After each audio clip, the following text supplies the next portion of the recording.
Hope आप सब अच्छे होंगे। आज के इस वीडियो में देखने वाले हैं कि अगर पुलिस इन्वेस्टिगेशन में जांच पूरी करने में अगर देरी करे तो क्या किसी भी आरोपी को जमानत दी जा सकती है। पुलिस के द्वारा किसी भी मामले की जांच पूरी करने के बाद सीआरपीसी के सेक्शन 173 के अकॉर्डिंग जो भी आपका कंसर्न कोर्ट में चार्जशीट फाइल की जा सकती है, जैसे कि हम सब जानते हैं। और सीआरपीसी के सेक्शन 173 में बिल्कुल साफ लिखा हुआ है कि पुलिस के द्वारा हर केस की जांच बिना किसी डिले के, अनावश्यक देरी के बिना पूरी की जाएगी। आमतौर पर जो लंबी जांच की वजह से आरोपी व्यक्ति है उसको बहुत लंबे समय तक हिरासत में, जेल में रहना पड़ता है, जिससे कि आरोपी और उसके फैमिलीज वालों को काफ़ी प्रॉब्लम्स का सामना करना पड़ता है। तो आइए जाने एक अलग प्रकार की बेल के बारे में, जिससे किसी भी आरोपी व्यक्ति के द्वारा कंसर्न कोर्ट से मांगा जा सकता है। और अगर पुलिस के द्वारा जो भी समय फिक्स किया गया है जिसमें चार्जशीट फाइल ना की जाए, तो उसके बाद कौन सी बेल के लिए आप अप्लाई कर सकते हैं और किसके लिए आप एंटाइटल्ड है, तो आप सब इस वीडियो में देखने वाले हैं। तो दोस्तों, चैनल पे नए हैं तो चैनल को सब्सक्राइब कीजिए ताकि आने वाली ऐसी इंपॉर्टेंट अपडेट्स और व्लॉग्स आपको बिल्कुल टाइम टू टाइम मिलते रहिए। और साथ में बेल आइकन को भी प्रेस करना ना भूलें ताकि जैसी वीडियो अपलोड की जाए आपके पास अवेलेबल हो। तो सबसे पहले हम देखते हैं डिफ़ॉल्ट बेल के बारे में। जब जो भी इन्वेस्टिगेशन एजेंसी की इन्वेस्टिगेशन पूरी ना हुई हो, या फिर हम बात करें कि 10 साल से अधिक की सजा के मामलों में 90 दिन और 10 साल से कम की सजा के मामलों में 60 दिन में चार्जशीट दायर ना की गई हो कोर्ट में, तो सीआरपीसी के सेक्शन 167 सबसेक्शन 2 के अंडर किसी भी अरेस्टेड आरोपी को बेल दी जा सकती है। एक बार ये दोबारा मैं रिपीट करना चाहूँगा इंपॉर्टेंट प्रोविजन कि डिफ़ॉल्ट बेल किन केसेस में दी जा सकती है। तो जब भी इन्वेस्टिगेशन एजेंसीज की इन्वेस्टिगेशन पूरी ना हुई हो, या फिर हम बात करें कि 10 साल से ज़्यादा के सज़ा जो भी मामले हैं उन पे 90 दिन और 10 साल से कम की सज़ा के मामलों में 60 दिन में चार्जशीट फाइल की जानी होती है। लेकिन अगर इन केस नहीं की गई है तो सीआरपीसी के सेक्शन 167 सबसेक्शन 2 के अंडर आप किसी भी गिरफ्तार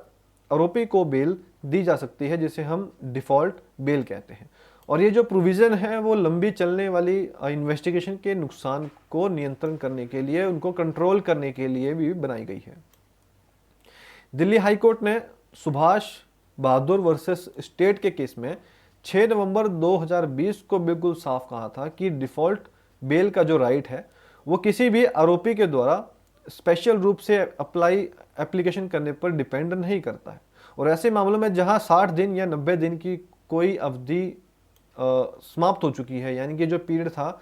60 दिन का और 90 दिन का ये पूरा हो चुका है, तो वहाँ पे जो आरोपी है, एक्यूज्ड है, उसको कोई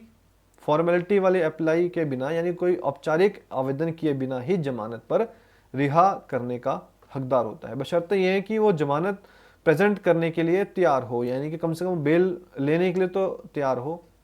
तो उसके बाद उसको डिफ़ॉल्ट बेल दी जा सकती है। उसमें जो इस केस का रेफरेंस दिया गया था दिल्ली हाई कोर्ट में, सुभाष बहादुर वर्सेस स्टेट का रेफरेंस, जिसमें 6 नवंबर 2020 का ऑर्डर था।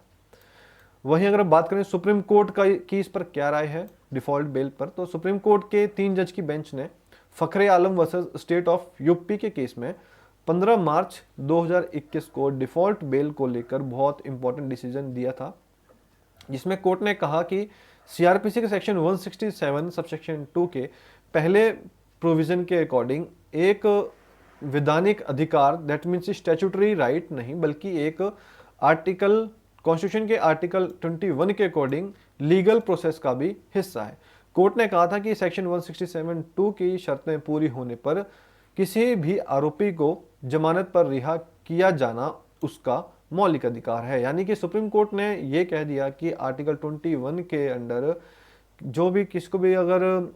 रियासत में लिया गया है तो ये उसका एक मौलिक अधिकार है संविधान के अंडर भी, कि उसको धारा 167(2) के अंडर शर्तें पूरी हो जाने के बाद उसको जमानत पर या उसको बेल दे देनी चाहिए। तो जैसे डिफ़ॉल्ट बेल के बारे में पूरा इन शॉर्ट सिर्फ हमारा ये मतलब था कि कब इन्वेस्टिगेशन पूरी होने के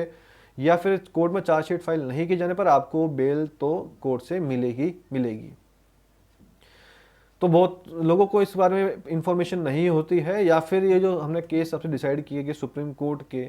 जो कि आपका फखरे आलम वर्सेस स्टेट ऑफ यूपी के केस में था, जिसमें कि 3 जज की बेंच ने यही बात कही थी कि सीआरपीसी के सेक्शन 167(2) में सिर्फ एक स्टैट्यूटरी राइट नहीं है, बल्कि एक आपका फंडामेंटल राइट भी है, मौलिक अधिकार भी है कि आपको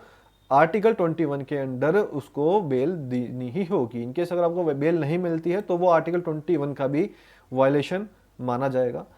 तो यह दोस्तों आज का व्लॉग उम्मीद करता हूँ आपको पसंद होगा। तो ये एक शॉर्ट वीडियो थी जिसमें हमारा पर्पस सिर्फ आपसे एक यही शेयर करना था कि अगर पुलिस जांच में देरी करे, इन्वेस्टिगेशन में देरी करे, तो क्या किसी भी आरोपी को जमानत दी जा सकती है। तो डेफिनेटली जब भी अपने वो फिक्स टाइम में, जो कि 60 दिन और 90 दिन का पीरियड है, अगर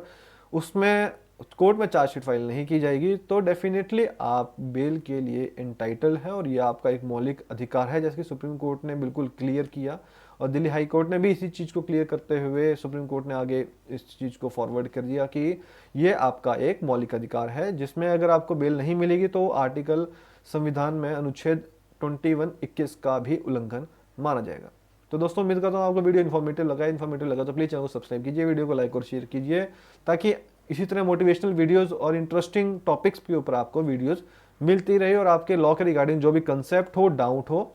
वो हम आप सबके आपके इजीली क्लियर करते रहे। उसके रिगार्डिंग कोई भी कमेंट आपके मन में डाउट हो तो आप हमें कमेंट बॉक्स में मेंशन कीजिए, डेफिनेटली आपके आंसर का रिप्लाई दिया जाएगा। मिलते हैं जल्दी एक न्यू ब्लॉग के साथ। Thanks for watching.